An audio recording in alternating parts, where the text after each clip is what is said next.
ఈ job calendar వాస్తవానికి ఇలా చెప్పిందే తక్కువ, కానీ ఈ జాబ్ క్యాలెండర్లో చెప్పిన దాంట్లో ఏ ఒక్క నోటిఫికేషన్ కూడా రాలేదు.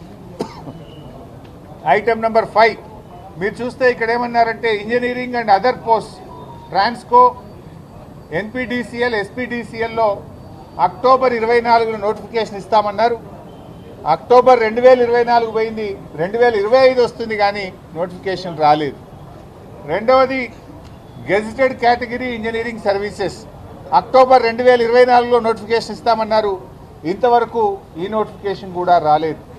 అదేవిధంగా గ్రూప్ 1 ప్రిలిమినరీ అక్టోబర్ 2024లో ఇందులో ముఖ్యంగా అసిస్టెంట్ కన్జర్వేటర్ ఆఫ్ ఫారెస్ట్ ఉద్యోగాలకు నోటిఫికేషన్ ఇస్తామన్నారు, ఈ నోటిఫికేషన్ ఇంతవరకు రాలేదు. అదేవిధంగా gazetted scale officers degree and above professional services in department corporations and societies జనవరి 2025లో నోటిఫికేషన్ ఇస్తామన్నారు, నోటిఫికేషన్ రాలేదు. DSC mega DSC Ponnam Prabhakar garu ఇవి నిరుద్యోగ యువతపై కలిస్తే మంత్రిగా ఆయన హామీ ఇచ్చాడు, మేము మెగా డిఎస్సి ఇస్తున్నాం తొందరలోనే అని చెప్పారు. అసెంబ్లీలో పెట్టిన జాబ్ క్యాలెండర్లో కూడా ఫిబ్రవరి 2025న మెగా డిఎస్సికి పిలుస్తామని చెప్పారు, నోటిఫికేషన్ ఇంతవరకు రాలేదు.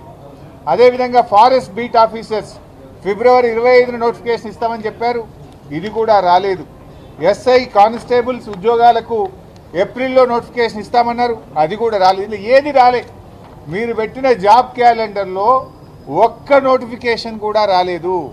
ఇది జాబ్ క్యాలెండర్ కాదు, ఇది దగా క్యాలెండర్, జాబ్లెస్ క్యాలెండర్, నిరుద్యోగ యువతను మోసం చేసిన క్యాలెండర్ తప్ప ఏమి లేదు. శాసనసభలో కూడా పెట్టి మాట తప్పిన పార్టీ కాంగ్రెస్ పార్టీ. అసెంబ్లీలో పెట్టారు మీరు, అసెంబ్లీలో పెట్టి కూడా ఒక్క ఉద్యోగానికి కూడా నోటిఫికేషన్ ఇవ్వలేదు.